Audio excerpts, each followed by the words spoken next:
Good evening, ma'am. Kurumdari Northeast Window ki dialogue ta meeting tabira besingbu taram nokteri. Akoi mamangi hauki bathagi January ki tarikh 13 da Kanglai Utra Sanglenda akoi ki Manipur ki legislator kunthratret MP ni yauna chief minister masama ki khuyek na koi ki sahi toroga masana yana akoi ki chatharak liba tha mapan ngasiga mapung chapchana pharaba leba ke chatharak liba irang ngasigi matang da center da chapchana akoi na taksin ba madudai du da akoi na kano kana ba fangdragadi madudai du da thaja ba pirak dragadi praja singa punna ga mu akoi changsin minarga kari kari tawba yabna chingomna khan makha ki tawba haibna chingba koi warep se lawkhra matung da akoi ngasiga parakanda nimit mangani khakta ngai de lemi basi masidai seida akoi kari kari oirak payai aduda masigi kanosi akoi gi phibam zikra mai lakpa ya habise mayamna khangning na langtak na ngai daga leiriba kano duni khira masiga mari leina akoi ngasigi dialogue ta khana naina bigi damak da thamjari ba akoi gi topic si 5 days to deadline habni thana khiba akoi haina khiba nimitu dagi nimit mangani khak ngai de ngai riba nimit mangani seida kari kari torok pane yabna chingba se kai tholak pa ya ba haiba chingdu hiramda koi khana naina bagi damak ta ngasigi dialogue topic oina thamjare hair hiram asida khana naina bagi damak ta akoi gi studio da hojik lengsin dona lebire ikai khumna jari ba panellists anidi ahan bada aisak tak Kiran Yandrembam advisor NSBHF Delhi loinana social activist Ozabu Taram Nukchari Thagachari. Ani Subada Lengchenduna Library Basi Ikai Kumnazari Oza Shanta Nahakpam Secretary Economic and Resource Development Organization Ozabu Taram Nukchari Thagachari. Ozakwagi Handaki dialogue Hanba round say Oza Santa Laktige. Ozakwingarang Z Chief Minister C Center Gi looting Basina Kawakanda Koi Dalida Tang Travesimatung da Koi Huzik Pangiba Pausi Kudna Koi Home Minister ga Amichaga unara matung na koi gi manipur gi interest ta thoi birang siga mari leina na kari gumba khandi lokhala ani kai gumba khra tawrani habi gi thaja pi re pause leire mase uza akoi karam mong de piraka doi ba thaja bano masidai sta akoi gi manipur gi praja singna akoi na irang mar si peningai oidori bra masi karam phibam da lakpe asa ahan bada mazai mo thambi si yoji gi ka da re ko akoi gi nan gi deadline jiga la ka do pot jiga yang naga nang saya ke tadi ko deadline makan hai tadi ko saya tuan besi so me amna thagi deadline me amama adagi koi ki JC me amna thagi deadline ama adagi koi ki lei hidra family ki me amna thagi deadline ama adubu ngasai ki ke tadi tang kun mari da koi ki pham gi ba kangla da pham gi ba mi pham je si ji oina di khwai dagi maroi ba apun ba manipur gi hai tadi mayam na tuan ba mi yang de yang bi ngasai ki kai hai ne koi ki kaya koi ki kano se koi ki pham numisi da pham mi pham se koi maitai ma ngai maitai ngak ta pham ani ga na social media da ek thagat pi ro hai tare ko atopa koi community sing na masida koi community gi oiba understanding lai gi record ki de ga na mayam na nungnang ba hai tare ko adubu yeng do si de kai no hai ga na matam leiba ki bik ta hai tare history na saki ni ma se ko akoi na koi ki kai tare akoi ki ningsang ba matam badi akoi na minna uba natraga wari oina taba punga wari oina taba akoi allaman matam dagi wari se tarak panda manipur ngak pagi achoba thodang lok pasidi akoi ki kai tare kanglei pa ngak pagi thodang je lok pa matam dai maitai sina leader he oiraga lae ba atai me amjina adum akoi ki mateng bu pangbi bo ha so ko tongan ba proof sing je aduna tang kumari ki sida lowi ba warep se sum yeng matam da maitai sing sina hana akoi na hana warep se lawa matung da atopa proof sing je akoi ki supportable lakpa natraga akoi ki moi ga yaning ba natraga yaning da ba leibagi mawong ne ba adugumba makari gumba tangkum mari sida akoi na atopa group invite taw magasu madugi wafam da ai zum kan mada atopa CSO invite taw magasu madugi panel du da akoi yauro ya na moina dum hairak pagi condition je dum lakado male aduna ngasai gi huji leiba ngasi mak pungwa muktangai male chief minister NBN singna magi Facebook post amadi atai magi social media post ta ma thagalak badagi ma khangnari je ko mana misa unaraga manipur gi oiba people of manipur hai ne ma hai je ko maitai gi oiba hai ne te ko khoi ne toin na ningjang ga dabdi kai no hai kanda khoi gi chief minister je khoi gi state sine elect taw ne ngasi khoi gi kano sina yadre na kuki gi MLA mapan tara jina yadre na moina saur ga lei se si jingjina elect taw ba chief minister ne ko moi khang ga daw je ko aduna ngasai gi chief minister mana leba amagi damak wari blog pa matam da ngasai gi phajana wari blog pa matam da ko toan maphup ta नाकपाक नायना हाय तारे वारेप सों लोरोय सरकार अमना वारेप लो मतम सों लोरोय Moina अदुना मोइगी propaganda गी वारीनी Meitei central government Meitei police commando अदु अदा पाय Huygens मदुदी कसai की मोइगी अपाम डिमांड दो फंगम ngamnaba प्रोपेगेंडा तौबा सिना अदुना मागी पॉलिटिकल एम्बिशन अमा लेबगी तौजबानी अदो होजि गेंगदोइ सिदी कैनो हाय कांदा कोइगी स्टेट गवर्नमेंट ना सेंटर दा कोइगी स्टेट सिगी लमदम सिगी ओइबा रिसोर्स इकोनॉमी अमदी कसai रिसोर्स आएगा ह्यूमन रिसोर्स यावगा को कोई इस्ता याम लेइबा अखोई की हुजी अखोई ने इन्फ्लक्स याम लेइरे ना लौनरिबा अखोई की इन्फ्लक्स याम लेइरे ना लौनरिबा हुजी की मतम सिदा लेकिन कसai की चोचानपुर दा वोटर ख्वाइदगी याम खिबा then ngasi ngarang budget ta kano budget session india की budget session phambada population explosion si ngak pangamnaba population explosion si ngak pangamnaba akoina kamaina tawraga ngak pangamni haibadu madugi potuda akoina finance ministry na adugi akhanna miyeng ama thamgani gaina budget session da Nirmala Sitharaman masi lauthokrabane bako adugi mathaktu da amuka hujik lai je kaino gana ko state ki jo se budget ki planning session ma pham doine ba aduna ngasai gi budget session nan gai tawrisina special assembly session ko haiba the special assembly session ko gana irang jina mara moya kanda akoi gi kano gi akoi nuai nadre na anti state की propaganda है तारे ID anti मेटे ना हाइनिंग देव को anti state की propaganda तौरीबा है तारे state सिबु थुगाइनबा होनरीबा पुनबा state सिबु थुगाइनबा होनरीबा अदुगुम्बा elected members सिंग दुना तौरंबा propaganda दो बजट सेशन दि फमदबा सोया यादबा कंडीशन अमा सोय लाखनेबा होजिक अखोय हुजि मार्च फेब्रुआरी मार्च ओरिदना को फमगदोरिने बसे को फमदबा सोया यारोबा मरमदि कइनो हाय कांदा मोइना अखोय बजट सेशन जे फमबा हाय तादि मोइगी तोन बा पॉलिसी अदगी फंडिंग हिल की ओइबा फंडिंग हिल एरिया कमिटी की चेयरमैन दो मा लांदना कसai मा लांदना पास तब चप यादबा रिकमेंडेशन लौदे यादबा जगह मैम यावकनेबा पॉलिटिकली यारोइदबा जगह मैम अमा यावरिबको अदुना मसीगी साउंड एटमॉस्फेयर अमा पोरकना बोनाबदा काइदबा मणिपुर अचौबा अपुन्न मणिपुर अमा पोरकना बोनाबदा अचौबा थौदांग लौगदोरिबा हुजि ngसाइगी लौसु लौबिरिबा हाय तारे अखोइगी सेंटर की फोर्सेस मैम लेबसिना नानदगी येंगिसिदी अखोइगी नोमै कापनाबा अदगी अखोइ साउनरगा खुन लांजनरकपा सुगुमजे मोइना सिबो कंट्रोल तौबा ngamdaba matamsida हाय तारे नेको सिबो कंट्रोल तौबा matamsida चीफ मिनिस्टर ना होम मिनिस्टर उनरगा लाकदोरिबा था अमनि सिदा फमदबा यादबा पॉलिटिकल ओइबा मिफम मैम असेंबली की ओइबा मिफम फाइनेंस की ओइबा तौदबा यादबा टेंटेटिव बजट अमा अखोइ होजि लाउथोक्तबा यादबनि ममांगी एक्सपेंडिचर मैम लाउथोक्तबा यादे गवर्नमेंट जी अचीवमेंट फाइनेंशियल अचीवमेंट मैम लाउथोक्तबा यादे सोशल अचीवमेंट मैम हाईलाइट तौदनी गवर्नर की स्टेटमेंट पीरकदोइनी सी मैम सिगी ओइबा सिचुएशन दु पोरकना होनाबदा करंबा डिसीजन लौके दगे हाइबतो मधु मैतै सेंट्रिक ओइना जु लौरोय न खल्ले अदगी अखोइगी काय तारे को कुकी खक्तगी येंगसु लौरोय नागा खक्तगी येंगसु लौरोय ngasi ngarang yam nuai tawa अखोइगी मरक सिदा गायनी को तोन बा कम्युनिटी सिंगना लेरिबा सिचुएशन जिदा तोन बा कमेंट गाइदि को अखोइगी ओइबा कमेंट पिनबगी अपुन मणिपुर की ओइबा कमेंट पिनदबगी मोंग लाक्ते सिदा Meitei Moina N villain सिंगना ngसाइगी Meitei की ओइबा मणिपुर की हिस्ट्री कंगलै पाकी हिस्ट्री जिदा मैतै की लीडरशिप की लिगेसी से बाना ngaga chalakanda adugumba ka apunba manipur da hana leiminamba furup mayam je punna makhoi gi oiba apunba gi oiba manipur kaidaba adugumba decision ama center da soin taksalam gani haibje ai sumaina thamjage han bai round je ja jana su yamna mari tumna thambire aduga ma'am से लमदम से कायदबा अदगी ma'am interest सोक्तबा पुन्ना नुसी चाना लेमिनबा शांति हाइबा कनो दुसुनी अखोइगी मेतै फुरुपना अखोइ मणिपुर की मैमना कनो हाइबा तारे लाउदन ngasi फबस लाइसे अजा मानबा question से जा आई ओजा किरन दा लाक्चनिंग बसे जा अखोइगी हाइरिबा एटिना थमगिबा अखोइगी डिमांड सिंग हाइबा तारे अखोइगी मियाम की इंटरेस्ट मियाम की दमकता मियाम की हुसिलगा हाइकी मफम सिंग की तौरक्तरगदी मसी अमुक करी तौरक्पा यागदे हाइबदो कोइ तंबा ngamdri अदो असि अखोइना थाजबदी अखोइ थाजब थमसी अफबदो अदम ओरक्सनु मसे ओजा करमाइना ओजा मिदेन कै थम्बिनिंग फम हुजि ममांग दा कनो सिने अखोइना हुजि कनो ना इनाउ सान्द्र याम फजब वफम याम थम्बिग्रेको अदा अखोइना हुजि डेडलाइन थारक पोचिदा अखोइना प्रजा मोइना हुजि थारैब डेडलाइन सी हाउ फार कैम इफेक्टिव ओइगनी नत्रक ओइरोइ हाइब पोचिगी अखोइना मसिगी रिजल्ट अमा अखोइ प्रजा मोइना जुखोइना हाइब ngamda हाइब तारे अरुगा हुजि अखोइना ngaki ममांग दा अखोइ नाउ सान्द्र ना हंजन पनबुआन तना चीफ ऑनरेबल चीफ मिनिस्टर ना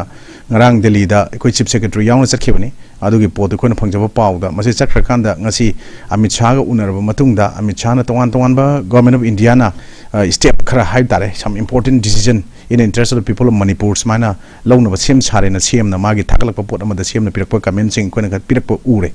sigi pot se how far cam effective oigani oiroi habitune koina khangdisi sida koina 5 the deadline tha ba se ai opinion na masi ara maiting na thagi butu mali 24 kano da koigi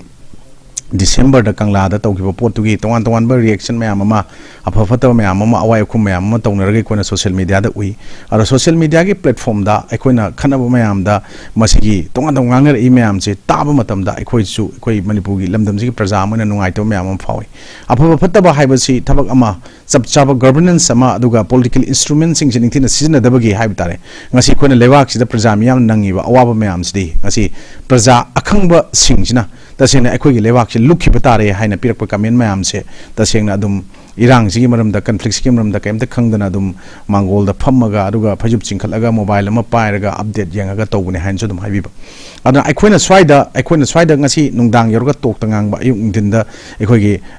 mayam ama koi khulngai be chinlaw mayam ama unaba dagi keno da imaibel mayam ama unaba rapachpa mayam se koina be social media thagat patha taba gi thoina mathau ta de ko jo mayam ma chachari ko warini sigi chatliba mayam singsta masi aikoina unaba aikoina advertise tawnaba chatpudi aikoju pamde aru aikoina field da chatlu matamda mafam da ngarang nahan ngasi no minini huni mamangda humni gumi mamangda haib tare aikoina kumbigi asom manung makharom da haib tare even saganga tainaba aikoigi kumbi lambi da aduga wangugi maning adagi adagi asom da aikoi sharugi side da mayam ama kuki kulai pa mayam kumdare na mayam ji am ning laung leinaba arai je swai da aikoigi army gi Assam Rifle ki CRPF ki Casper gari achu chu ahum mari koi adum manung da khama kanda koi mamangi maina pai bising da FIR ga pandana koi gi karem ka thane na labuk ta inai to gi army changan to lambi rom da ka khillaga le hoba mayam u da pen da mayam mai koi ngasi uri adu swai da mayam ma koi na lan ka pa chap matam thaglak video mayam duna ni hai adagi drone gi torga yenga ka hat pani hai overpower torga hat pani hai mayam torga mi si minia mayam ma tholok matam da ngasai koi gi nauk Shanta na hai yam pasama koi apun bagi saktam kai biaro ne koi chin da law si koi mitai community katang na law bagi film da lakwa aduga amuk atop tongan ba community mayam ma kuki narco terrorist support tawni na haira ba kangu singsina tawiba mayam singsida ngasi aikoina o masi mayam na usilu da ba yengu da ba film da la kanda yam lai tok na praja mayam sina u dong tawu se masi ju yam na fataba pot amane aikoi chwaida kuki singsina tawu khudimakta kuki khudimaki chaiba chaida bagi wafam da tana aikoina ngasi de aikoina praja singsina kari khali government na kari tawu mathau tai aude aikoina political instrument mayam sina dre haiba ji kamaina sina bangam drino haiba potse ngasi lai ngai marakta aikoina huji union home minister ga unarakanda honorable CM Biren haiba potse aikoina kayam yamna masi se praja singa thajaga dori haiba wafam se acho wahang ama oina masi pakum piba ngamda pot oina ngasi koina thengnaraga leiba pot am oire sigi chap chawa pot haiba bu yengbiu ngasi gi nungdin gi paper singda ngasi chap chana hape kaino hada Supreme Court ki ruling violation tawre thangjing gi holy site to koi damage tawre Manipur da aina koi gi kuki gi hoji shu de leiba ZRA gi kangu sing na haib tare ko kuki jong militants na shu de leiba kangu sing na masi tawroga heavily am paraga changthar tawbo pot ne ngasi hape aduna ekoina gi kaino da gi NIA na adigi koi gi swaida ki accused in cross border arm and explosive trafficking to kangu fare na hapsala iko swaida hapai me am sing da koina sum akoi gi Manipur gi issue ma le ba hoji thoiba conflict si thaidok ba yanaba wahi wata natra kaino to man ba khara adum yorokpa aduga matam gi oina ikoi gi mamang da huji ki koina deadline jing asinu manga de ngai kan da CM na ngarang taruk ni walingai da ikoi gi honorable kano home minister of India una bachat khiba mamang da namu ikoi gi CM na ikoi gi misi mina thlok pada piba kaino statement na mada ikoi ju khulai pai oi haningai leiti habigi mong thamok pa lan yoroi haningai leiti habigi mong yorokpa adagi koina Assam Rifle da ikoi gi statehood day gi yang thu ju statehood day gi function da CM na khoi sidais da lan yengon laknate haiba adagi koi no admai leidrogadi lemja chale chapi gro ka haiba gi film CM na harakpa pot adagi sona kanda koi mayam na sum akangai mayam amna TV gi panel mayam ama dagi lo mayam khangma mayam even veteran politician bamung jo hen bug yaw koi ikona jo haije koi government de facto government ore di juri government do oibangam dre madam di kaino da ikona de facto haragadi masana masagi potsi mapung fana tawjabangam draba pot ama aduga mapan gi kaino da pot chabi tharaga chatpa ka haiba koi lon da haraga sumaina चटकदबा even इकोना driving licence की मतंग दे इकोना learner licence अनि ना हाइजबदो इकोई इसागी चप चाब permanent licence सु फंगद्रिबा इकोई गवर्नमेंट चलाइबंग amdabada इकोई सेंटर ना लोइनमक अदम ngasai पोचे आर्टिकल 355 तो चलाइरे ना मनुंग दले रमे हाबिना इवन सीएम ना पान थोक त्रगजु ngasai थो इवन नोटिफिकेशन ऑर्डर में आमा इकोई गी मे गी तारीख अहुम दा होबुदरा मे गी तारीख मरी दा कुलदीप सिंह दा सेक्रेटरी एडवाइजर हापे हाइबा अदगी अदु मतम खरा लेर कांदा तारीख मरी थोकी पो तारीख 38 दा मु ngasai gi मदुगी पोटुबुंग सबसाइड तौदा as and when required CM ना मीटिंग कॉल तो वी आई अदु माय कंपोनेंट एबीसी खाइबदा सीसी ओइबा कुलदीप ना सी फाइबा डीजीपी ना सी फाइबा माम खाइदो थमगो पोट मैम अमा स्वाइदा प्रजा सिंह उदना मनुंग दा कईगुंबा पोट अमा लैबा मनुंग दा ngasi si मैम खनरकपा हुजिक सिराइस दम सेंगना कोइ निंजंग बयाइ स्वाइदा सिगी डेडलाइन पिबु सिगी चमानबा डेडलाइन इकोइना ममांग दा कोकोमी team give final warning to CM and koi mamang ugrabnebo lack of action from both central and state regarding crisis in the state na koi kokomina koi gi central and state na sabsa moi lokhom no thodang lawdena warning madugi aroi ba final warning pire hai adu makata uji ku mugi hana leramba yamba jitenu ningomba koi oja jitenu ngomba gis mahuta ama mukshin gre ko hoji makata mayam ama koi gi supreme court ta challenge to ba tha mayam ama koi gi madugi paw mayam ju phangi ko ano silebe percent na ju mamang de continue so na adu maswai de koina the innocent people mayam ama even makoi gi presence of in the mamang do the central forces ki adagi even regiment of air by the Indian army mayam obi asam chum gi mamang da halak matam da kaim ta tawdi haiba pot da thag pot en lowe sigi matang do ne aikoina sumaina tawna manung da aikoina December gi tarik kaino da kun ga mari da hujiki MP are MLA are minister mayam yaw loina kangla utra mamang da kaino da kaino to kan da irepa ipur ko na aroiba warep logodabani haibada mayam ama yawki adu madugi warep to etin lohun gi potu aikoina somda loriba warep sing do warep taruk ko logi ba mon thagi pot lomi nagi bu da aikoina haijaning ina aikoi taseng na haragadi manipur gi leiriba lengak si ngasi even PR makti thamdribani na assembly si ko bira kan da assembly do warep sing do sapmana na amuk lobi ra kan madu thabukta madu hayeng chap chap warep on lewak ki lengak ki warep on do yana ba to bira ka dinga si 5 days ki deadline thari pochi warep to gi matungina kari to godagi haibasi madugi poto koina nainaba matamda ngasi deadline si effective oini da oirwe si assembly da logi ware bolagadi masi koina deadline je mapung fare masi gi mangani mung da koiju thajab khari thamba yare masi lengak na assembly da resolution pass ro smile lawra thambu pot amani masi mayam je khanara kanda elected mayam je praja miyam ge na khanba yaba pot am oirami adu sigi pot si de koina smile yamna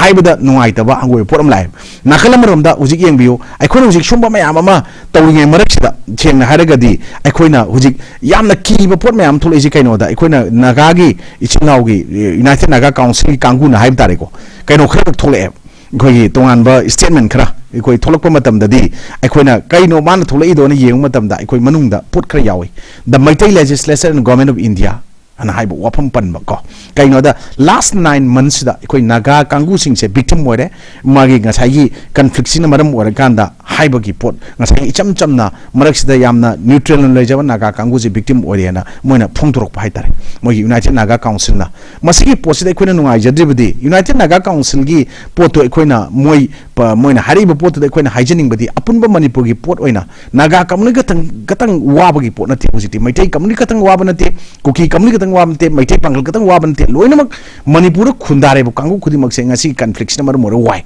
kanana wahalle narco terrorist na aduga armed militants kuki gi suda laibadana well plan taroga makhoi gi jahi kun sa gi sakalak mangla nama aduga public domain da ngasi fawda manipur state government India government na tuminna silence spectator lairaga yengba amakha ngasi gi thoiba thama pan mapung faraba ma phajalaba masi gi post ngasi lotion mangam jisi kai no haikanda kuki jau kangu kuki narco terrorist kangu haibisna akhoi da season da kaino amaka haib tare makoina kaino haikanda kuki NP haiba wai se NP haiba wai se kaino haikanda koina kupna thiru matam da akhangai tana kana NP haiba the government haiborame adu kuki NP haiba taragadi kuki government haiba adu government within the government separate administration tan bado talak wi kai gino hangana government matak government ama lehen ba yabagi manungda poto handagi yathoga thambada government karimta public domain da leibasing season khodan leibna lai tho leirubudna madu poto yahalabra haibagi poto moina yara mane na khalaga hena changchilakone lawe adu swaida kanda ikoigi mitei gi frupna or any atoba frup mitei pangalna natagi any frup na torga data tana tadana pham pumbai type torga hujik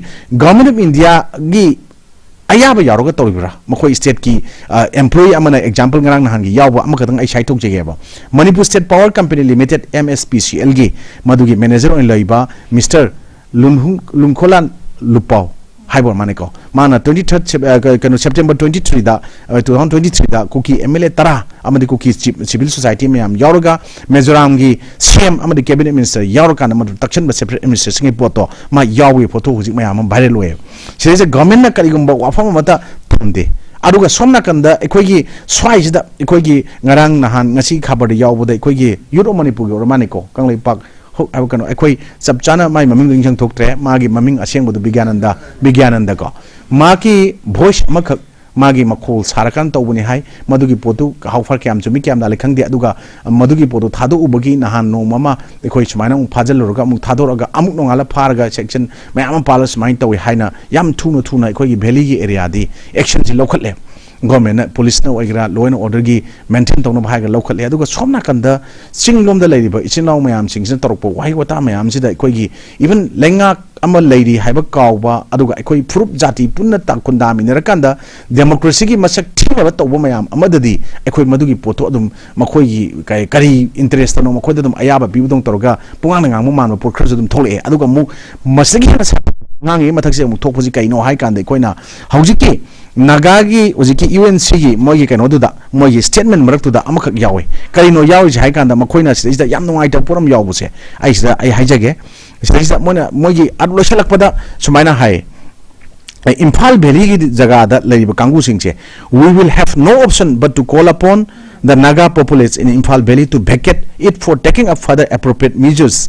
thereafter rainako si pareng naga season rakpa aduga swaida maitai legislature harakpa aduga maitai legislature sing kaina harakpa poside ekoina hayaning bana ekoi maitai haiba yaroi mogi Naga ki community singba makoi gi su elected sing yaureba why they are silent at this juncture kari gi silent on leibno makoi ju thola kan statement khara pibangam da bagi maram kaino pidri maram kai gino Naga ga ekoi ga nungshina na leiminna ba or kuki ga nungshina leiminna ba natar any maitai pangal ga nungshina leiba any fru unga leiminna ba da ngasi kai thari posi krai da gino haibagi root causes sek thi matam da ekoina drug mafia cartel poppy planters aduga narco terrorists illegal immigrants aragi encroachers illegal encroachers in reserve and protected area na masi adum common noina angang macha amanu khangale ba wa mayam duna thon bane haibdu khangagadi Koyna मखोइना सिदैस्ता एकोइ UNC ना मसेजा अमखक तवे charge अमखक मसेजा Moina Tariq पीदना Maggi कुनमरी दा सुमाइ नागा मरी CC तौबा जुन 35 सि तौबा जुलाई दा सि तौबा सेप्टेम्बर 5 दा 23 डिसेम्बर ओम दा 38 अदगी 35 कुमापन कुंद्राम तोंगान तोंगान बा मयाम अमा मखोइना पीर कांदा ओंली मखोइगी मसिंग सि थिउ मतमदा हौजिक सिरिबा अवाबा नंगिबा अदग लांजेनरिबा मयाम जेंगदि कैसुमदन तब पोट अमनेबा एकोइना मसेता मखोइ कम्युनिटी बु हुल्लगी ngangbagi wafam natebako even Naga haibalite uji maitai haibalite maitai pangal haibalite aduga ko haibalite adagi ama haibalite ekoi uji mayam ama si pulap ekoi punna taminaragadi maswaida government of India amadi state government anigi mathakta lal horiba su sign taunariba amadi makhoigi supporters sing nongmai parba well armed equipped ओरबा Kangu सिंगदुगा तौनबा लान मरक्सिदा लान पांगजल्लकांदा तौरिबा थवाई लौरिबा मयामजिगी मथक्ता पुन्ना होमिनरकांदा मणिपुर की surface दगी अदुंबा कैनो सिंग कारण द्रुन तौरिबा कांगू सिंग तक्थोखरकांदा peace ओरकदबनी स्वाइदा एखोइगी ngangnaba खुन्नबा मयाम सिंगसिना सोशल मीडिया प्लेटफॉर्म तौबसिना ओइरोय हाइबसे मसि काउथुनरकांदा फुरुकी तोवान तोवान एडमिनिस्ट्रेशन अममम थंबगी पोट अमखक लाए मरु ओइना एखोइगी मैथै कांगू की एडमिनिस्ट्रेशन तोवान बमा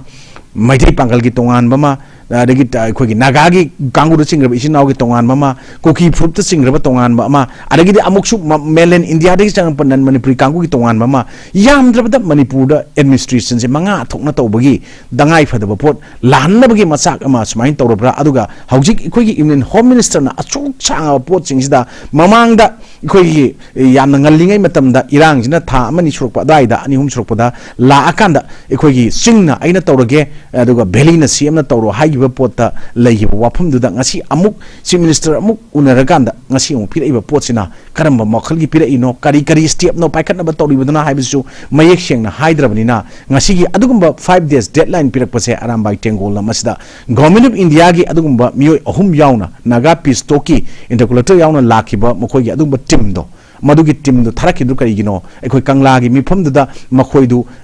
इलेक्टेड सिंग द बक्ता मधु याउनबगी इंस्ट्रक्शन पीबा दुगा याहनगिबै पोट मानबा मख अखोइन उगिबा दमाइन तौदना मतम जे टेंसलकपना मरम ओरकांदा आरामबाई टेंगोलगी नहा मयामगी थवाई खोबाकता हापकांदा अखोइ ngasiदी लेवाकसिगी दमकता लांथिंगरगनी अखोइ लोना याबा यादबा अदुगा इवन अखोइगी इसागी इरमदम जी प्रोटेक्ट तौनो होनबदा union government of the state government democracy लेवाक अम ओइना तौम तौ मथौ तरोक्त्रबनिना अखोइना तौरि पोटसिदा अखोइजो अखोइगी चपचाबा मयाम सिंगजे पीद्रगदी अखोइना थमगिबा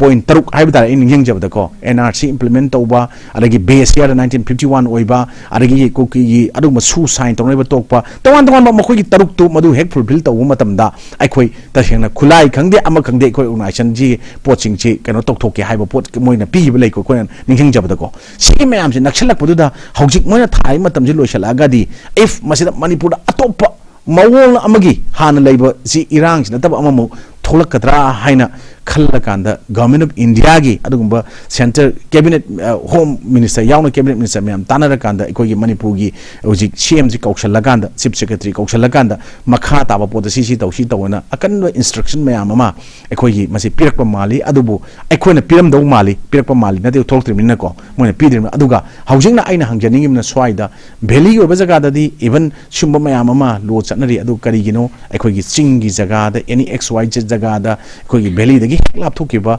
आउटस्कर्ट सिंगजे एकदम लैपथोकीबा सिंगजिदा अखोइगी अदुगुंबा सिंग मी इसिलनाव मयाम अमना लैंगाक पांदबदौना अदगी अखोइना मैतै गतंगी ओइबा लैंगाक कुंगना मितै गतंगी ngang मयाम सिंगसी ओइनदी सब चाबा लो लेरी हैना परा तंबिबगी पोट मांदबा मख उबसे आइना हाइजनिंगबदी अदुगुंबा मितै फुरुपना लैतबा मतमदा अखोइ मणिपुरदा अतोप फुरुपसु अमता खुंदारगा खुलिंगगा लैबा ngमोइ लोइना चमानना लुखिनी हाइबा पोटसे मसिगी पोटसे आई थमजनिंगे अदना अखोइना स्वाइदा हुजिकती थादौ कम्युनिटी ना अदुगा कोमना अखोइ मैथै पांगलना तोंगान तोंगान बसिगी इहौसदा मपुंग फाना मतेंग पांगबा गी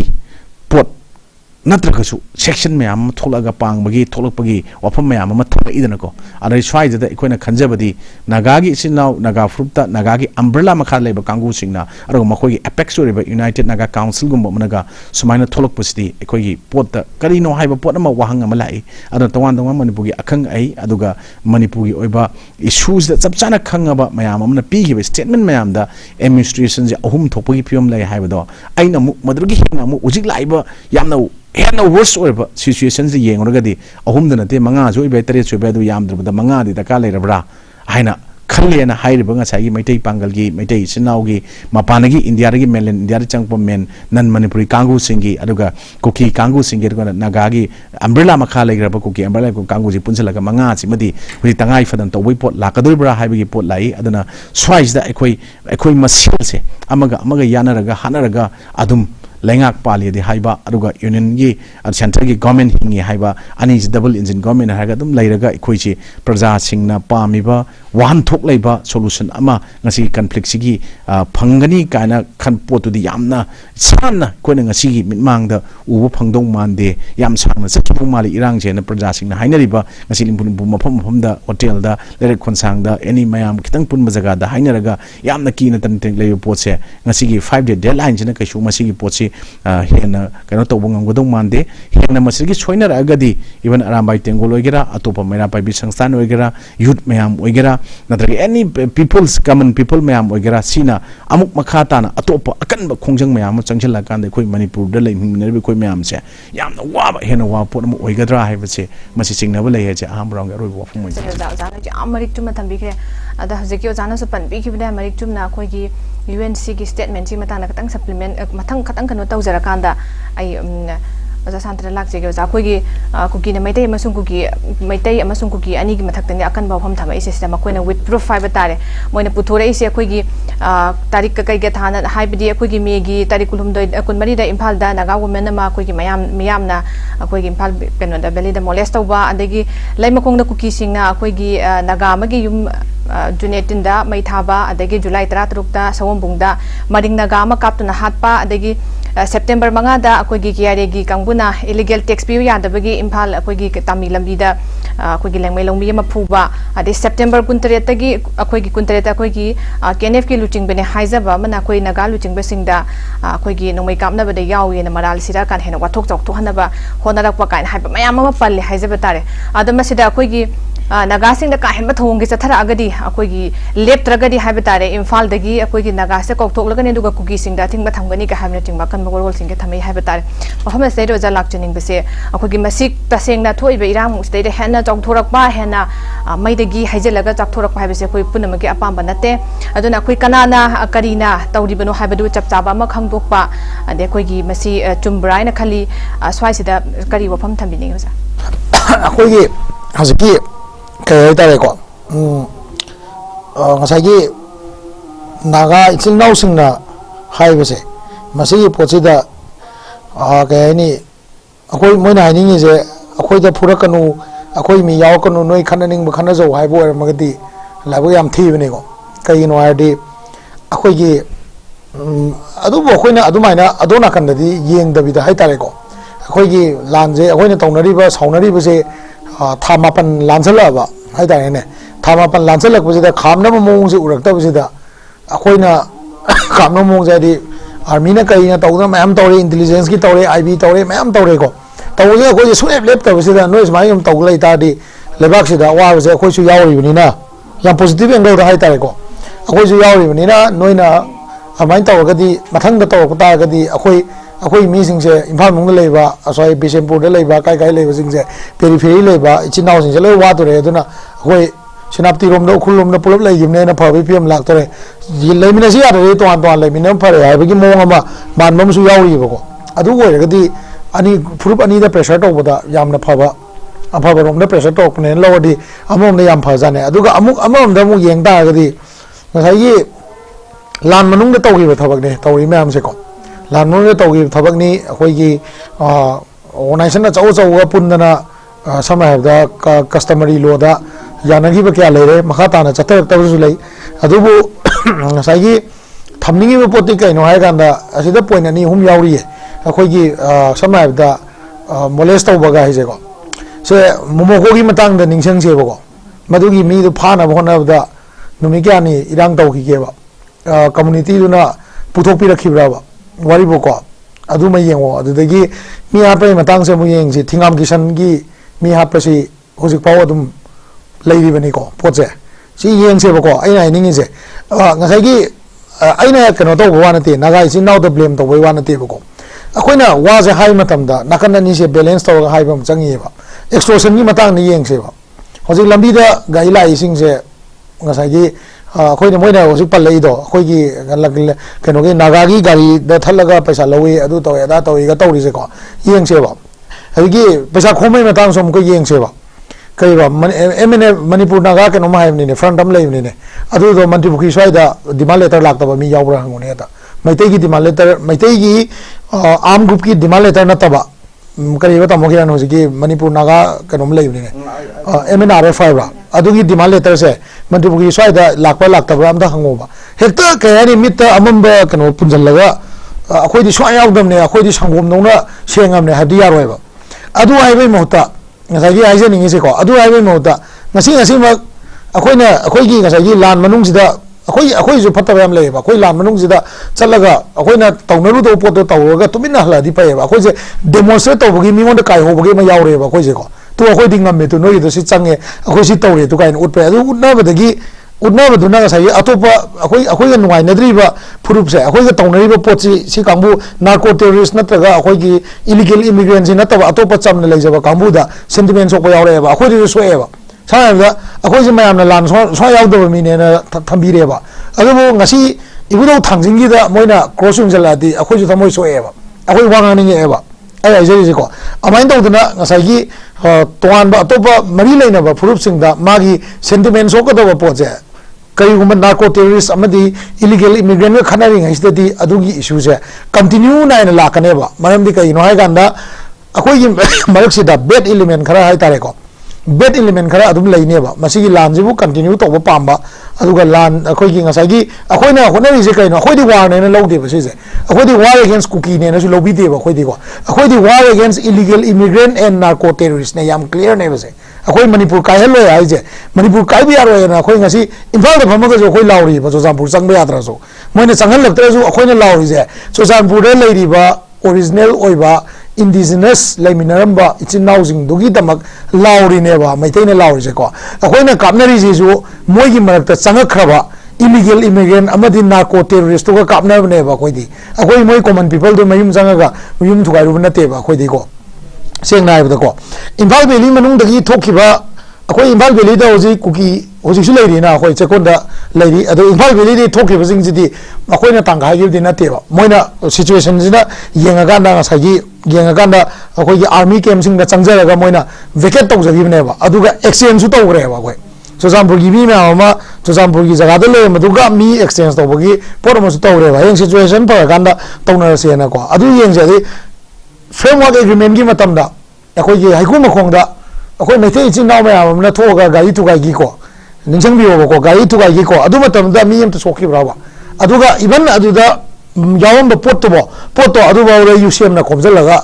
second amount ma punna leimina kanda community hall da leimina ga adu ba safe passage pi ga thari ne ba koida maithei jing ji role je aina sai haijab do as a chief minister moina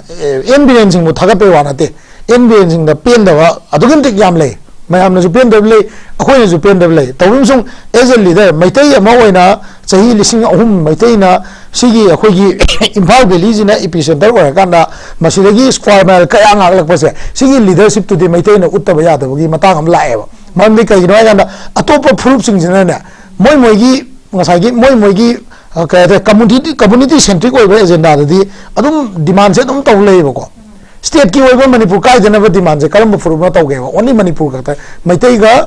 bangal ga aya matam da maithei bangal se dum yaw ko atopa proof ti akoi di tribal ni na akoi gi chingi lam akoi di tribal ni na akoi gi jaga akoi gi resource na taw le re ba adu maram wa kanda akoi ga community amaga hek jana ta matam da atopa khara na lila yang bai podam taw ba akoi mitei chinau sing na hoji khungai bai chinau sing jina na ta akoi gi lan thingnari ba narco terrorist ka akoi gi kano ga kare ba akoi gi illegal immigrants jing jaga lan thingnari ba chinau sing jina kom gai da noi nomai pai wa du ga noi kuki ma sen kapno na hai gi ba akoi na kam kan hai ga ba akoi na tarau da hai gi ba akoi na moi da paton ga tawi le ba akoi law akoi hatona sen akoi hai je manipur kai da na ba khona ba da mateng pangmin na se hai ba ne ba hai ba pot sida furubam da na filet araga kanda atop furubam da na filet araga kanda khana gumse noi marta leinari pot se ni na nakan nani maki is da sida amada di phajana mayai da le kanda state se kai da na ba khona ba da karma furub na kari role lori ke ba maitai na ta ba atopa any furub na kari role lori ke ba se aina kano da naga da na ta ga peng da kari da haubai wa na te ba aina moida koina baton tawe koina khana ba haubai wa pham na te ba original le leiri ba poto adu ne ha bani da adu da la na ma nuai ne da ba man le na ta ga di haurak ma tam da di toan ba angle da toan ma phasada ba le kani lan gi finance to no ba hona ba le kani akoi NSN IM na hek NSN IM gi government je sina hek le ko ma tam da gi ngasi ba Feli de le mai tai sin na crore pira finance to la ne moi gi makhoi gi hujik le ba demand me am je akhoi gi paisa mayam ya finance to la ne every vehicle Imphal changak pasing je akhoi dei paisa loi lo moi finance to ri ne ba akhoi gi lan to na matam sida soi ba de ai ta re ko kham da ba de gi lan kal mayam langi matam du da kana gu mi ga da soi da na khaya to bu do customary loan na akhoi customary loan na ya ye na ha kan moi gi customary loan do nga aga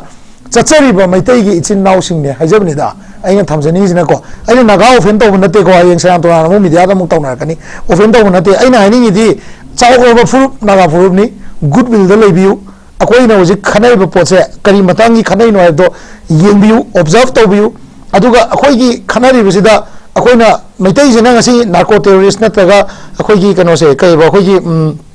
illegal immigrants ya masi lokthok na ba akoi na ngasi honam dagadi nagagi khun ke amang iba jaga mayam nagagi de kai ta ko koi moye da na naga ta mini patam du ko thaina naga 1990s ki lana ta mo naga le mini makhoi na narco terrorist amadi kanona drug ki cartel sing sina maduda nga sai more si occupy to na wana da maduda torok pa mong do amona chang mangam gi deba ngasi mai tai ju chang mangam da ta di akoi manipur gi jaga se lamje akoi jum pithok ga se hai ra ba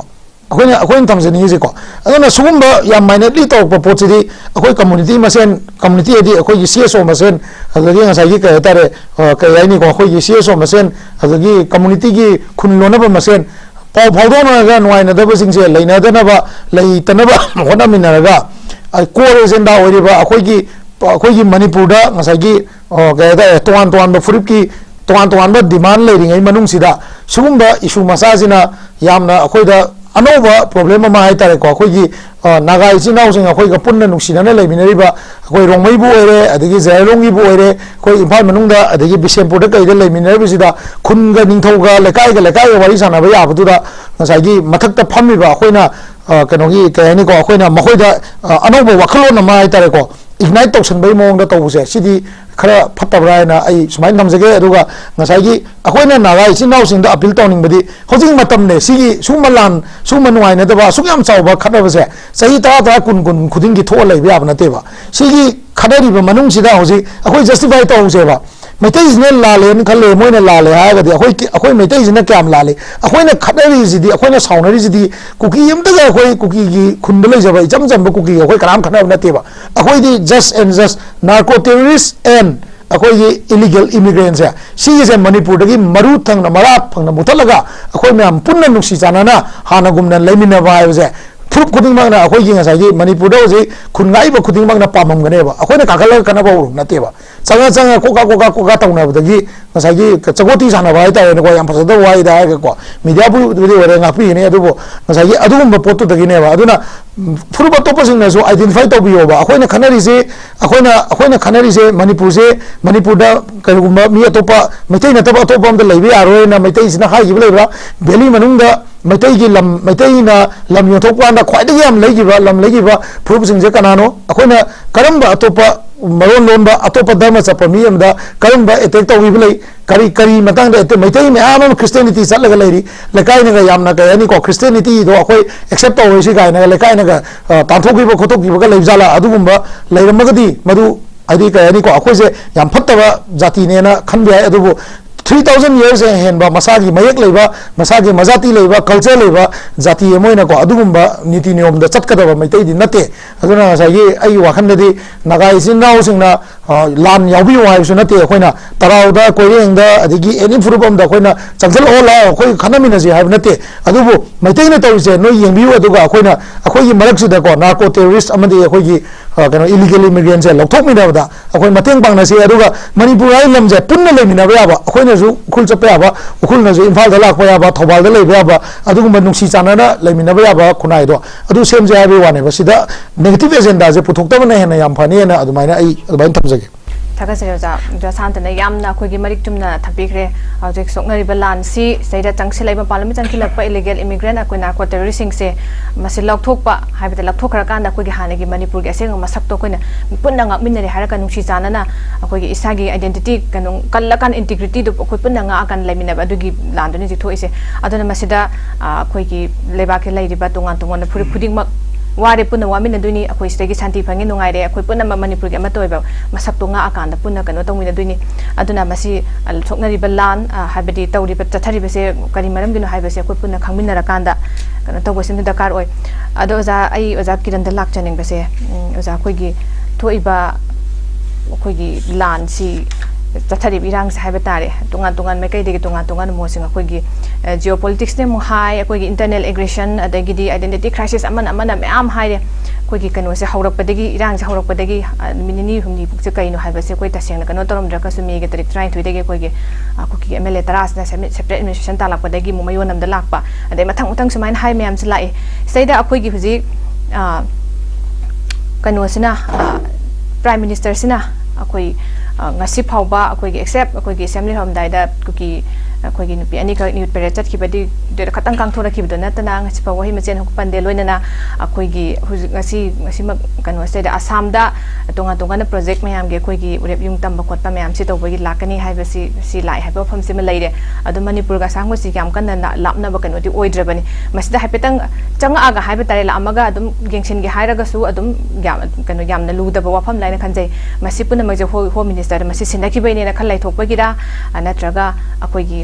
lenga na chap chaba hai ba tare lenga amal lai bagi akhoi gi india da koi belong tawrim dan thausil thorang chap cham ulak ta basi masi oza kamai lobi kamai yeng tasing araga di swais da inga sai mamang na thamjagi ba wafam da Surbala yaw ro na khalle akhoi gi leiri ba political instrument मैम सिंगसे निंगथेना सिजनबा ngamdabagi aduga ikoina tasengna haigadi political behavior political culture singse sabchana ikoina ngasi uba phangdabaduna adu tasengna masi singa aga chatpa ngamdaba hai tare masa masa gi responsibility duty sing perform tawdo singdo tawdabanina masi praja singda wabane ikoina swaida ujik shumba mayam ama thola abanina ikoina praja singna pendabai kholau singsi mai magi aning ba pamba mayam singse ikoi constitution gi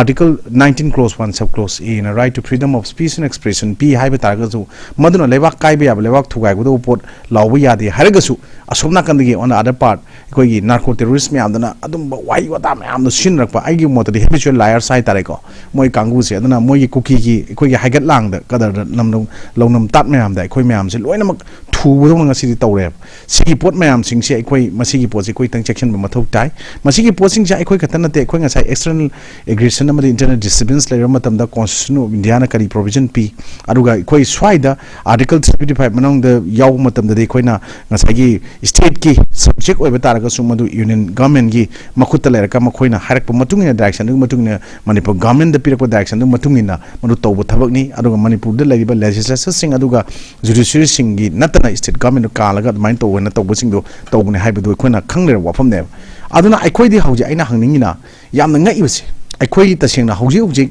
aikoi tasengna mission tara ne na tam tawjaba kuki gi MLA minister makoi tara do maduna hauji su yam nuai na moi dum lai tasengna hadi hauji office me ama deal tawba minister oina dum yauri adagi tasengna haide moi paiba me am do kesum lokthokte lokthok moi mogi tolok me ama mai khoi gi praja gi tax me am dagi lokhol khongol chai ba tolok to dum free to chai aro somna maitai central government and lawi aro somna kanda aikoi no hauji online da makoi thabak tawri aro makoi no office pai di habje government laiba legislature singsina akhoi gi tasengna haigadi moina maitai government maitai central government haiba maitai karaiba mini phusina makhoi lokthok pidrise masajda akoina apunbagi sakam du kaidana ba makhoi ji koina handabani yengidana ba na khanbo orambadi aduga natragana akoi gi political instrument mayam da koina ngasai gi procedure mayam lana kalaga chatliba mayam je procedure sing ji khangdabadagi kalala chapli lalaktana dum masi gi semdokpa yadana leiriba haiba pot ama akoina rule of procedure kandaga business manipur legislative assembly da yauri pot mayam ji matungina tawdo thok mayam ji koina tawdo mayam koi mimanga taraga uruga leiba aduna swais da aina pamjabadi ngasni paiba makhoi gi department singsida singilam gi ona thadarakpa senfam mayam singse any department maruina even horticulture department kamain sina gi have question namaka ai swaida tawninge plus adagi mu agriculture department singilam gi ona thadarak paisa utilization certificate kamain thadori mu ji kamain thari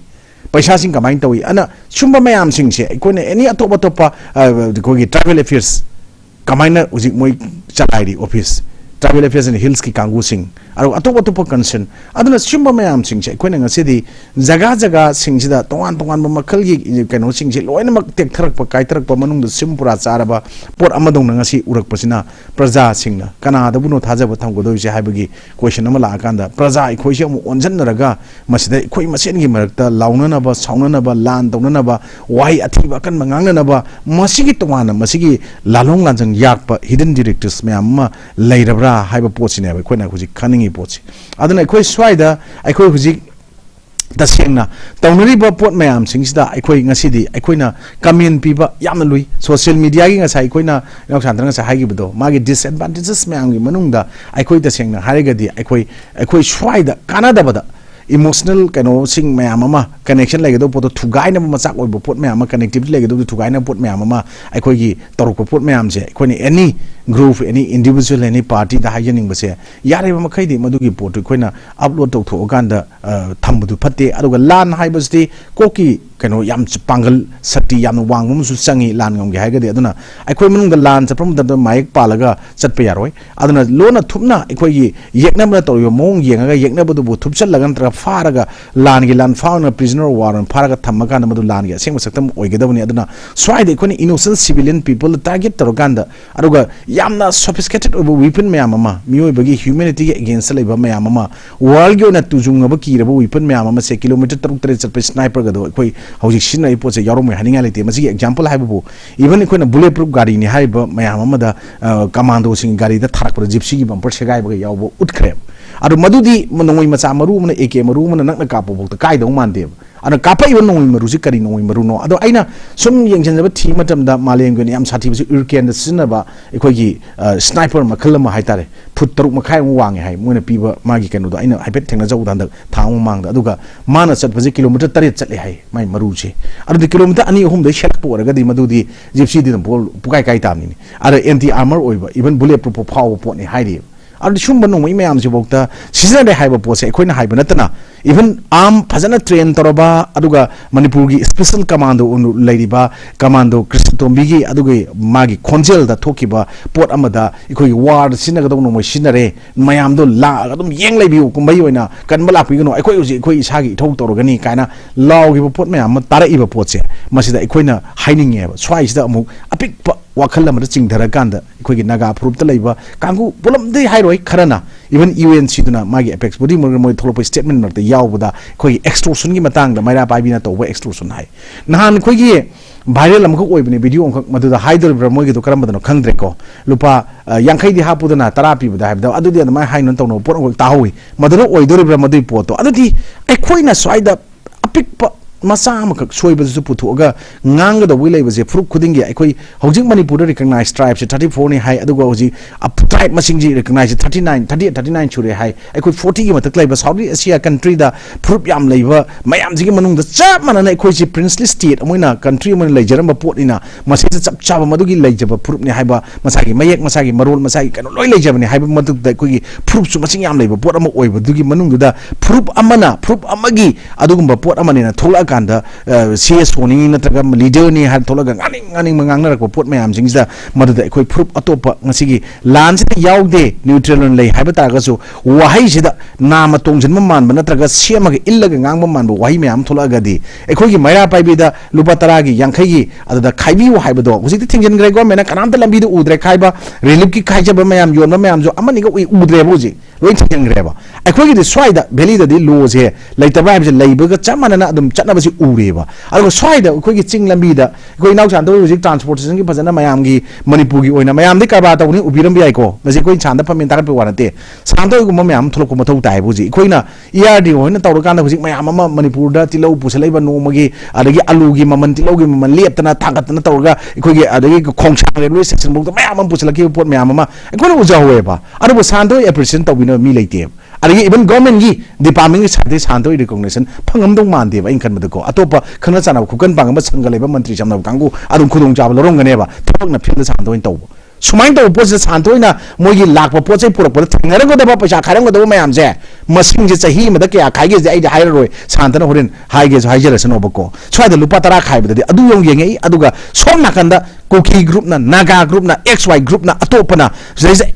billy extortion tawba gari chali mayam jagi thama da crore mayam am khongat pase una da mit pulaga leiba mayam ama even ikoi gi maru STO kitchen hat khiba kana na hali pot mayam just I'm put away quick quick loan the ambassador quick alamangi quick kind of have taken book Canada have a bottle masiki pots siki pot tar ane and siki pots I couldn't hygienic body how give mayam say message apa pata mayam loy legasu equina pochima justice pornaba solution pornaba for end of justice ekoi kaido mathau tai amicable solution ma tawgi haib tari kai mathau tai ga na ekoi isa da gi hana hauraga ekoi apunmagi saktam sagat pase ekoi community amakhakna lawon manataba leiriba community kunthra ga mapan nifu je palap lawr kanda masigi post da ekoi je amato lepakanda ekoi lemina ba nungsi chan lemina na ba khona ba da ekoi amato pangal sagat ba change ba du ma pane change ba mayam jung da yoro ke do no ba ada sona kanda amuk sona kanda ekoi gi jiki nagagi sinlaw singi maraktagi mogi organizing maraktagi free movement regime FRM se masigi pot si 16 km gi pot adu du smai ya ba sigi se si taw holo di chit taw di ekoi opposed wena kanna na Nagaland da ju swai da ju tholopo ure da ko se aina hygienic badi indigenous people maraktani ana claim tawda ekoi veteran ekoi karo haitare ekoi arm group ki leader ama ekoi paung RK Megenna hagi boto indigenous people si ekoi dangul kano sigi kano si ekoi maitega ekoi kano ga haitare naga gani ara sona kana ai mana na te sorry ekoi muibana hagi ba pota paung Megen gina ekoi administration ahum thongni haibu or mana aina ningjang jabda tabaje kamen se tawang tawang pinarakpada ahal leaders sigi amgi ekoi yamna maming lereba ekoi NSN IM gi leader na haibada only the Metis and Naga indigenous people in the state of Manipur haibama thokiko ani subada ekoi pau megen na magi statement da ai chapcha ningjang toktre administration ji ahum ne haiba che pau megen haibne lawe ngasai mamang do aina keno ni keno mui bana haige da ni ko pau megen haige da ako meduna pau megen mai haige thoi ada suma me am pinari statement ji kari gino alo ta ga ekoi no ji choice da ekoi ye yamna apik pa kitchen politics masa masa tawra leiba chumra aduga ekoi na lenga ta yobi bi sing na su aduga civil society organization mayam na su general people mayam na su ekoi no ji tomina ga da si kari no na khalla kana chumba phabra ekoi na huji ekoi ye onjan laga ekoi ge lenga ta muk chaiba ekoi na ekoi praja da mu onjan laga chaiba praja na muk chaiba sumaina tawna ga leira kanda ekoi ye aduga narco terrorist drug mafia cartel mayam dana yamna makho pong na makoi na tanjan gi ba paisa mayam dudi India na thadar pa Manipur gi budget chahi chupa gi budget to makoi tha mani talam ni na makoi adu gi potuna khulai mayam apa balation laganda innocent civilian people target torok pani haiba se ngasi government of India na tumina silent spectator le ri kari gi no hai kanda ai opinion observation on pi hare ga di hojik India da poppy plant to bose adugumba India gi state ohum da legalize to gre ana Manipur si am chana mafam oi karigumba ekhoina masigi potse loina thingelu bu taraga si loina khut tharu taraga di masigi popi than da taraga di masigi legalization gi potu atopa jaga to pot ekoi Manipur gi particularly northeastern state Manipur to potse masi thingdri hai bi question nama choice ure e alu taraga ekhoina ngasai ekoi gi demand mayam ama ngasigi numit mangani gi demand deadline tor ko matam da ekhoina ngasai mamang da ekhoina khana bahor ko da haijagi do sai ekhoina tongan ba makoi gi arambai tengol na thabu pota NRC base 1951 adai kuki lalo wasu lokthokpa aduga Myanmar dagi handak changsil laiba refugee mayam singche masigi potsi Mizoram da makoi je mayum ni khanbane thamgarji ka haiba wafam yawi ko adagi border fencing tawba Assam rifle gi jurisdiction manung da popi thaba tumin lai thomna atoba manguna silanba adu kuki immigrant singche esteli se kaktat pa haiba wafam dune ba arambai tengol tangyu jai ning jabda ko adagi amuk somna kanda arambai tengol thamgi wafam di ora kanda nakalla maramda government of Manipur gi Honorable CM Hoye adugumba Pangiba 21 the Pangiba 2024 gi 21 24 the Pangiba ta kanogi makogi resolution namada aikoi resolution mari gak pass to the yawgi potoneba suspension of kano operation sulok to pa yawgri aduga kanoda illegal arm mayamama praja miyam da lagi basing do madu center madi state forces ka trogo lokot pa haiba yawi aduga ikoina arm attack tawba yamna kano tawba akan kan manong mai jing sinara tawba mayam singdu madu India gi kano da apun bagi saktam da Myanmar kangu da yaw tawba adugi arm militation trogo ne haiba pot yawi aduga ato pa mayamama da Assam rifle singna kano da particularly praja singna khut tha matam da yenga leiba makoi tawi du kai gino haiba ngasai khona hai wafam singa yawi ba aduda ikoina arambai tengol gi sinau singna ikoi adugumba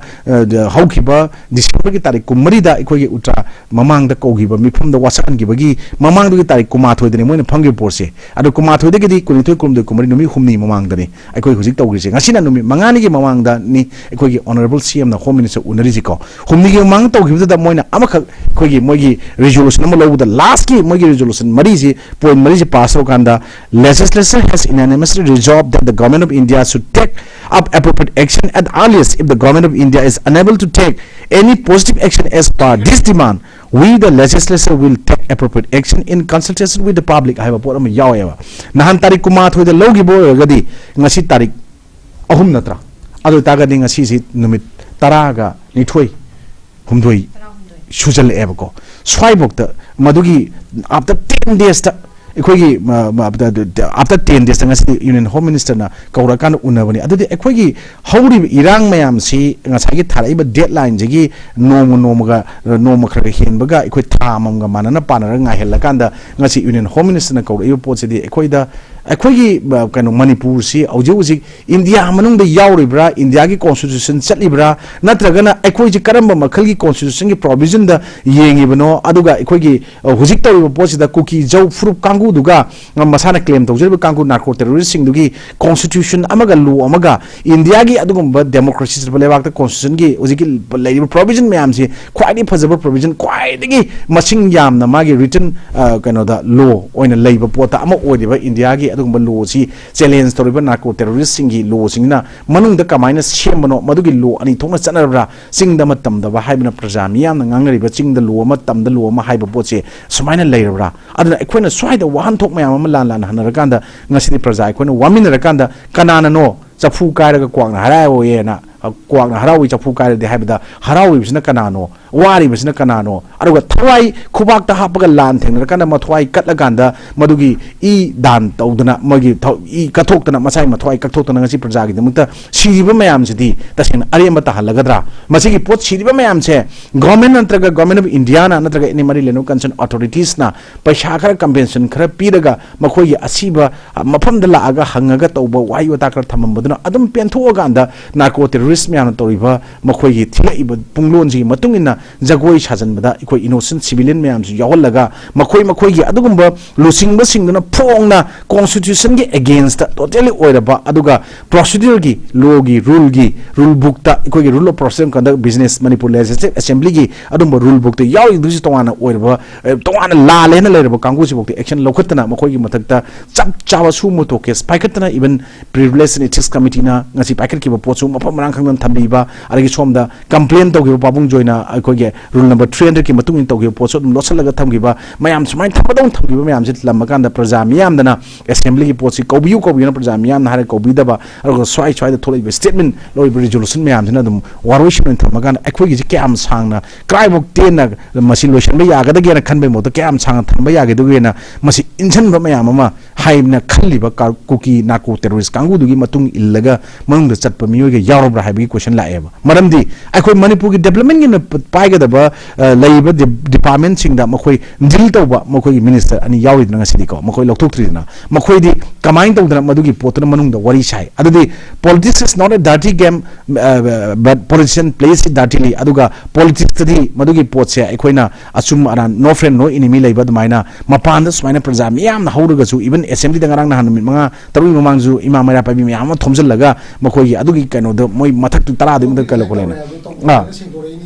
aduni yongna yamna phona haiba ngameba aji makoi sidi habitual liars ikai khangdaba adugi pot mayam du da dum paisa phangal warena ni aga british na early 19th period da por aga khoi khunga ulao khoi gi lam country jinga ulao noi paisa khara pige si tawgena hara hola nunga ra puraga thamgibani haina adigi khara isai khara de minai wen porokoni ga hai ko sumain tawga pot mayam leiba pot mayam singche si pot mayam singsi pot gi aseng ba wan thok man pot mayam tholok pasida nga sidi khoina khoi gi leriba MLA elected legislature mayam singche khoi gi sigi singsina makhoi sumaina oheliba makhoi tara je chen gra jin lauthoge haiba warepse assembly lobo ngamdrisna kaigino praja singi adugum pressure da makhoi taraji lauthokno mayam tarogo ngasi lauthoktan thammatamda makhoi na pairiba department mayam je karigi praja mayam jina ngasi di thijinna boycott tawdana hotna da maram karigino haibja so question am lay masi khoina boycott tawba kaiba si thijinba yakaiba thungaiba madu violent thugai jaiba nateko mob system saga chamte makhoi to podu yade haiba podu di yade lona yada poto di thingna chumi yamna matam deringai da haibdi huran matung mairing bai mahutta ekoi gi tasengna maik tagi maijau bi hauruga lai ro pot sidadi ekoina makha ta ba pot me amma thok tana be damukta ekoina sigi prevention is better than cure haibdo madusu to houdre hojiti cure to bangam draba laina amala agadi oira agadi masigi posi karam mongda layong jigi findings research me am sum thira leraga hitak che bokdau da thaba bokdau da ba masigi keno da tambon thokoi mongda leiraga ekoina masigi posi thambadudi ekoi praja miyam je ngasi di aduk thina wa je hena war kana ngasi ekoi gi manipur gi economy se aduk thina down oire hoji ekoi praja miyam na khange ba down oire economy se ngasi di covid na maram oire ga chaithi oire kana down oige bado ngasi di am khusim gi lan je na maram oire kanda gyanmen ta da mathong gukta ba aduga ta seng na haraga di jungle le gu do ba aduga mapi tong dana ga leiba yari ba a stone s all s matam da leiga da gi wakhal cheli ba adum ba kuki narco terrorist sing do makoi na ngasi di manipur praja miyam makoi gi district manga de horaga even makoi demand tongan ba adu philep lai taba demand ngalaga territorial council ngalaga separate state ngalaga separate administration tongan admai tori ba kangu sing sigi kaino da ekoi myam taw lerga di ekoi ji lupta bani aduna aina haijening badi swaida ngasi gi lengak sasan da yawiri ba singna thawna leina praja miyam gi damakta tawdo poto mayek sengna utpiu mayek sengphataba blurs lalaganda ngaki media da phajana ba swaida elected mayam amana aduga tasengna media da to paja wai ngang leiba aduga swaida lebak nungsiba mayam amna isil naw youth mayam amana makutta khulai paira kanda ekoi di sarkana to widramnina ekoi isagi iramdam isana ngakcharanena mathwai khubak ta hapuga mathwai yola kanda ngasi lanthengnaga leriba singse masigi ju kitang khanda bira kanda ekoi gi manipur gi future manipur gi backbone manipur gi future pillar mayam singse thik piganu aduna system khudima kaithrak pada economy chondrak pamatam kaithrak pamatam da ujikti amu education gi system atmosphere ju kaithrak la ai aduna ekoi sik loina mak kaithara ni education ju kaithara bnina hauna losat thagulon bevar ama magi leina ga mari mayam ho khamdana amaga usina da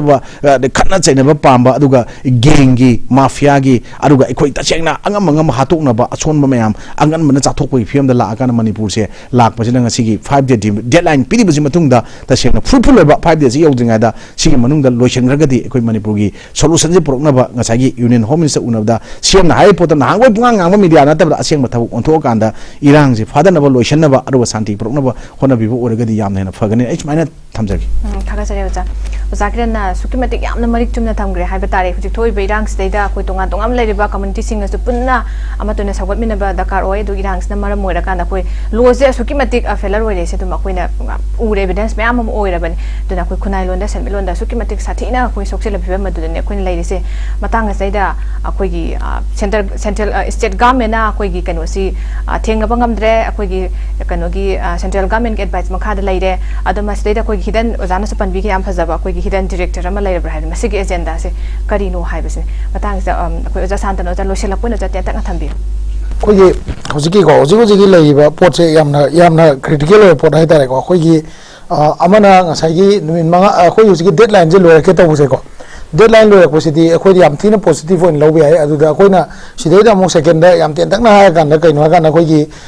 any furupa to pana naga ogera mete pangan ogera ko koi gi leminari ba chinau sing mak ta thado ogera ama ogera any oisno ba kom koireng tarau chothe any furup oisno ba koi na maitai na to ba pot se ngasai gi maitai abdi koi no ji mayam na maitai abi re ni na koi na maitai na ha ba ni ko akoi di manipuri na hiding ye ko manipur da leiba citizen na moi na hiding ye ko ai di ko adu mayam na maitai ha na maitai ba ni maitai centric oi ba government guy ne hekta haijen muje masi haijen muje amna aram bo ni kwai da gi chauna sacrifice to gi buje maitai sine ngak tane maitai sina leader oi na chahi lising ong nga la bani mayam punna ngak mina ga koi mo yaw te na te koi na haijeri je koi na su matang matong mina lan kaya da lam sibu ngak ko da mateng pangbirei ngasi mak lan si lam sibu koi na kuini ngak mina ko lam se masida koi kaya ta ko uchi ga change ha je koi yamina je ba koi na haijeri je ko uchi ga change ha bi yamina si haiba hodong uchi sing je koi na phul ga tang thoke bra hato ga lotion gibra hu pizza lotion gibra madu tau da ta di sok do se maitai khak na te ba ko apun ba manipur se ne ba sok do je si khangmina ka da ngasai gi tohan mo fruit na statement tholoko matam da yamna ka ni ko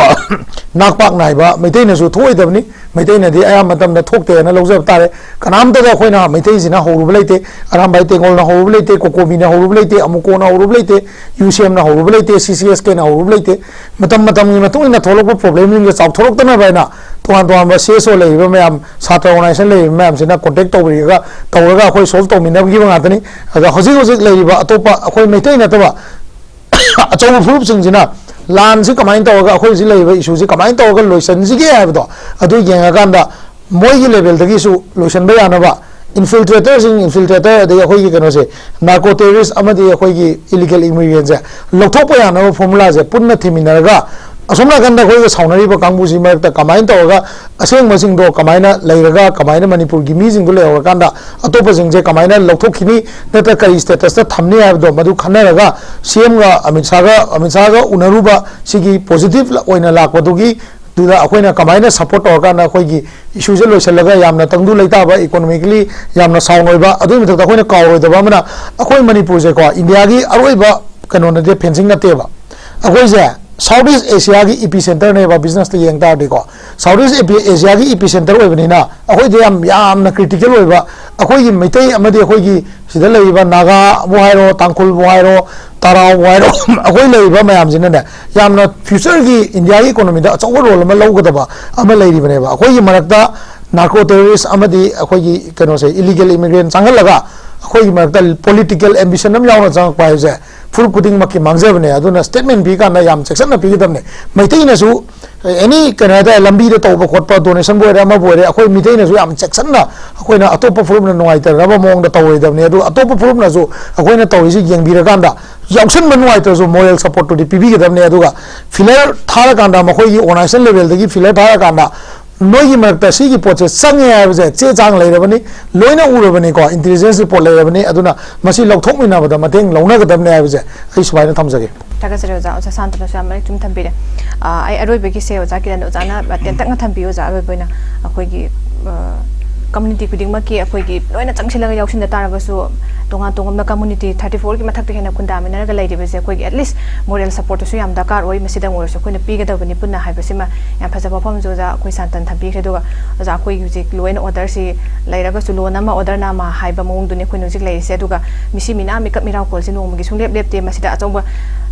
chap chaba kongthang la kholak trip center na achongba akoi gi lanjaw ma ngai dibra ka haiba sisu miyam na dom hangnaga leiba kanu ne si anoba manatre oza loisela koina si matang ki teida tentak na katang thambi khoi gi di swai da loiselak pada thamgoda wafam je ko ngok sile tane thanga je ka jagi khanaba me anje aikoina somda santi pami amata oina lemina ba pami integrity kai biaroin lauri adega aikoina meitai furu meitai central government ar meitai government na somda laukselak pa amana lauramen tormodigi ani sujelak pa manbam jauksele gale ahum suruk puju yai aro hojikti yengbiyo aikoi manipur si ta chengna mizoram haiba state che moina aikogi manipur si machet thugai ge tawuda mamangil kanogi joram thanga matam dagi horpuna laldu hama bo ji bodum tawuduna hojik si aikoina ta chengna narco terrorist myam sina tongjuli ba paisa myam jigi nongmai lobum am ammunition lobum je mizoram na oram me che ngasi adugumba NIA national investigation agency na moina achauba cross border smuggling gi network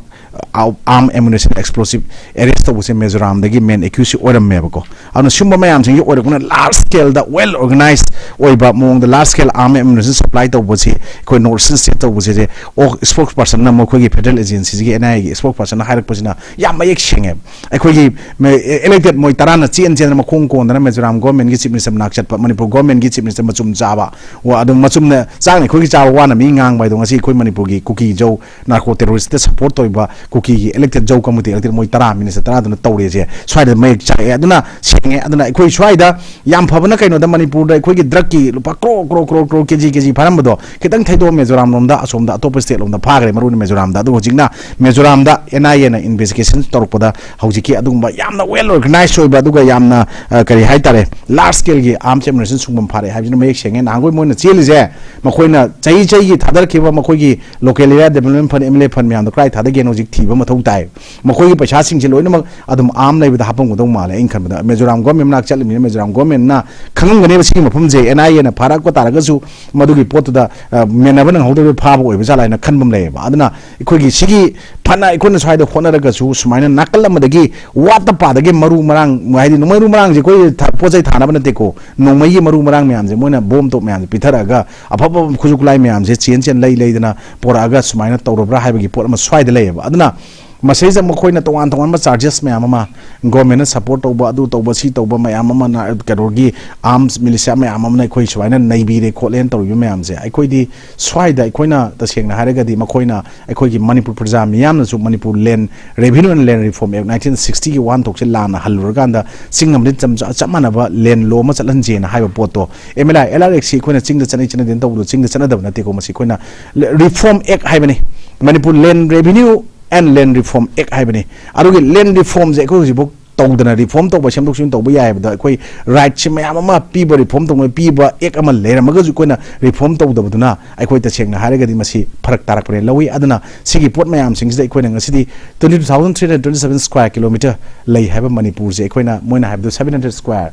kilometer haiba mane khoina swana valley gi chingeng khaidrok pose masi ngasi bokta mitai gi organization mitai individual proof amatana masi haram dau mande aruga khoi larik amakha khoi gi oja amargi soi gi bodo madro moina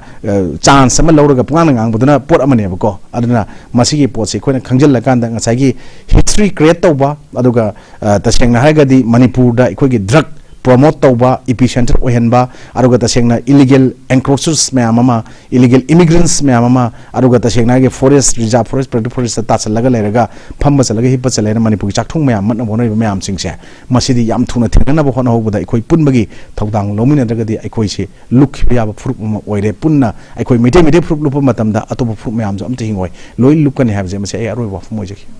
ꯑꯁꯤꯗ ꯑꯩꯈꯣꯏꯒꯤ ꯑꯣꯖꯥ Santa ꯑꯣꯖꯥ ꯀꯤꯔꯟꯅ ꯌꯥꯝꯅ ꯃꯔꯤꯛ ꯆꯨꯝꯕ ꯑꯩꯈꯣꯏꯒꯤ ꯋꯥꯐꯝꯁꯤꯡ ꯊꯝꯕꯤꯈ꯭ꯔꯦ ꯑꯣꯖꯥꯅꯤꯕꯨ ꯍꯟꯅ ꯊꯥꯒꯠꯆꯔꯤ ꯑꯣꯖꯥ ꯑꯩꯈꯣꯏꯒꯤ ꯉꯁꯤꯃꯛꯁꯨ ꯑꯩꯈꯣꯏꯒꯤ ꯆꯤꯞ ꯃꯤꯅꯤꯁꯇꯔ ꯃꯁꯥꯃꯛꯅꯁꯨ ꯀꯩꯅꯣꯗ ꯍꯥꯏꯔꯛꯄꯗ ꯑꯩꯈꯣꯏꯒꯤ ꯑꯃꯤꯠ ꯁꯥꯍꯒ ꯎꯅꯔꯦ ꯑꯗꯨꯒ ꯃꯅꯤꯄꯨꯔꯒꯤ ꯏꯟꯇꯔꯦꯁꯇ ꯊꯕꯛ ꯇꯧꯔꯛꯀꯅꯤ ꯍꯥꯏꯕꯒꯤ ꯊꯥꯖꯕ ꯄꯤꯔꯛꯄ ꯃꯌꯥꯝ ꯑꯃ ꯂꯩꯔꯦ ꯑꯗꯣ ꯑꯩꯈꯣꯏ ꯑꯐꯕ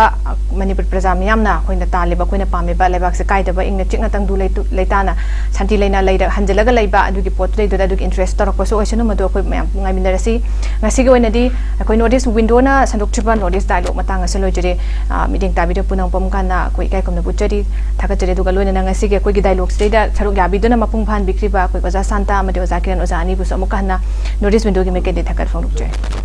ꯇꯣꯉꯥꯟ ꯇꯣꯉꯥꯟꯕ ꯃꯅꯤꯄꯨꯔ ꯊꯣꯛꯏꯕ ꯏꯁꯨꯁꯤꯡꯒꯤ ꯃꯇꯥꯡꯗ ꯈꯟꯅ ꯅꯩꯅꯅꯕꯒꯤ ꯇꯥꯟꯖꯥꯗꯨ ꯑꯩꯈꯣꯏ ꯅꯣꯔꯠ ꯏꯁ ꯗꯥꯏꯂꯣꯒꯅ ꯄꯨꯗꯨꯅ ꯂꯥꯛꯆꯒꯦ ꯃꯤꯠꯌꯦꯡ ꯇꯥꯗꯨꯅ ꯂꯩꯕꯤꯌꯨ ꯉꯁꯤꯒꯤꯗꯃꯛꯇꯗꯤ ꯃꯌꯥꯝꯕꯨ ꯈꯨꯔꯨꯝꯖꯔꯤ